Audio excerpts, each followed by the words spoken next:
Hello, welcome back to my podcast. My name is Justina. I'm your host, a life coach in training, and your companion on this inner growth journey. I hope you enjoyed your Christmas, and today I really want to talk about something that you always see everywhere in January, which is um, the New Year, New Me phrase. You've probably seen it everywhere at this stage. It's on social media, in conversations, and maybe even in your own journal. And while it feels exciting and motivating, it can also create a lot of pressure, shame, and unrealistic expectations. In this episode, we'll explore what's actually being behind the New Year, New Me mindset and why it often doesn't work. We also will talk about how you can approach the new year in a way that is kinder, more sustainable, and actually supportive of your mental health. And if you're tired of making resolutions you don't stick to and then beating yourself for it, you might be interested in this episode. So every year we are bombarded with the idea that January is the time to completely transform. New body, new habits, new mindset, or new life. And while growth is beautiful, this slogan can send a hidden message. Who you are right now is not good enough. You need to become a completely different person. Fast. This can create pressure to change everything at once, or all or nothing thinking, and feeling that you failed by February. The whole year is ruined. So you might recognize this pattern. You feel excited and highly motivated. You set huge goals and strict rules. Real life happens. You get tired, busy, emotional. You sleep once or twice, and then you feel like a failure and give up completely. Then at the end, the inner critic comes in. See, same you. You'll never change. But the problem isn't you. Problem is the expectation of a total personality upgrade in 4 weeks.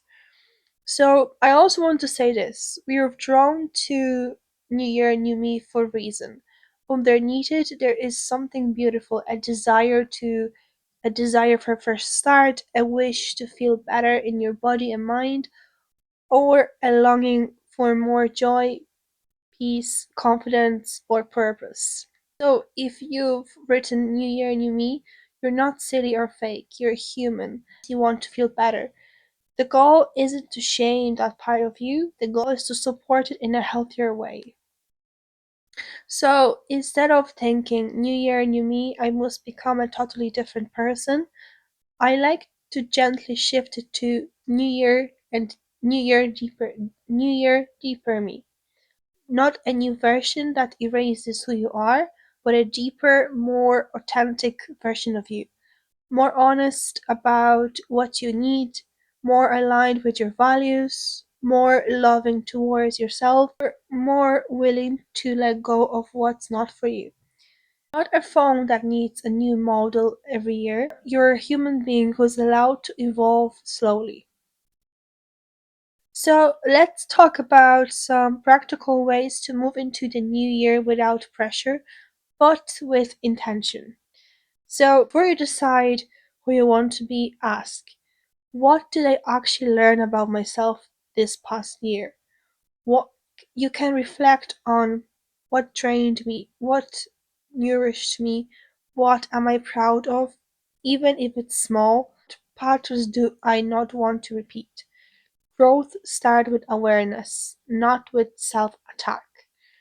And instead of making a long list like gym 6 times a week or read 30 books, meditate every day, start a business, perfect morning routine, ask yourself, what do I want to feel this year? Maybe it's grounded, free, calm, confident, or connected. Let that feeling become your team. Your goals become, how can I live in a way that supports this feeling? For example, if your team is calm, your goals might be more sleep, fewer toxic conversation, setting boundaries about your time, 5 minutes a day just to breathe and check in with yourself. Start tiny, really, really tiny. Small steps are very important. So, if you want a new year, new me, your brain will push you to change everything all at once very intensely. But your nervous system needs safety and gradual change. So, instead of no sugar, no snacks, perfect diet from January 1st, try I'll add some extra portion of vegetables a day. Instead of work out 6 times a week, try I'll move my body 10 to 20 minutes 3 times a week. Instead of completely transform my mindset, try I'll spend 5 minutes in the evening noticing one thing I'm grateful for and one thing I did well today.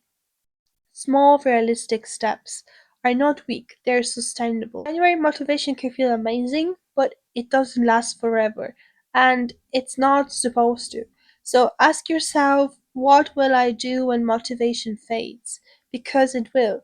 Maybe your answer is, I'll focus on my minimum version of the habit.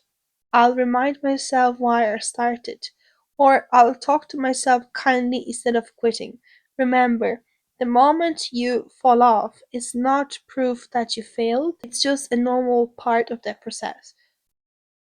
So, what matters is what you do next.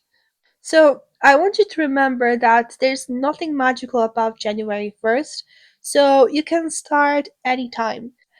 And you can start again on Wednesday afternoon, or you can change your mind in March, or you can rest in April and try something new in May.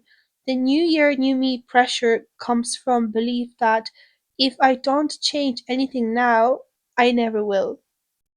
And that's simply not true. Every day, every week is a new opportunity to choose differently. The year doesn't have to be perfect for it to be meaningful. And if you can, write these down to give yourself some quiet time with them. So I have a few journal prompts for you.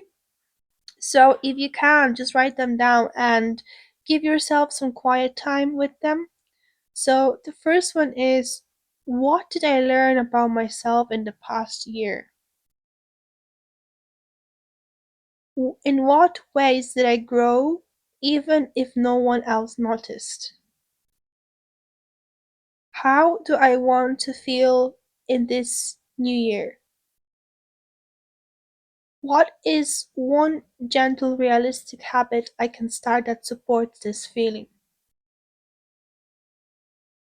So just remember, you don't have to be perfect. There's no pressure. Just answer honestly. And your one tiny action for this week is choose one word or theme for your year. So it can be something like peace, courage, softness, joy, healing, confidence. Write it down so you can see it on your phone background, on your journal, on a sticky note, and let that word guide let that word guide your choices more than the pressure of New Year, New Me. So, thank you for spending this time with me on my podcast, and I hope this episode really helped you see the new year in a softer, more loving way, and not as a deadline to become someone else, but as an opportunity to become more you. If this resonated with you, I'd love you to follow or subscribe this podcast. Um, and connect with me on my Instagram positive.mindset.adventures. And remember, you don't need a new you to deserve love, respect, or fresh start. The current you is already worthy, so you're just learning, growing, and unfolding. I'm very proud of you. I'll talk to you in my next episode, and have a lovely new year. Just relax and just be yourself, and just remember about all the tools you heard in this podcast. So, thank you. Bye.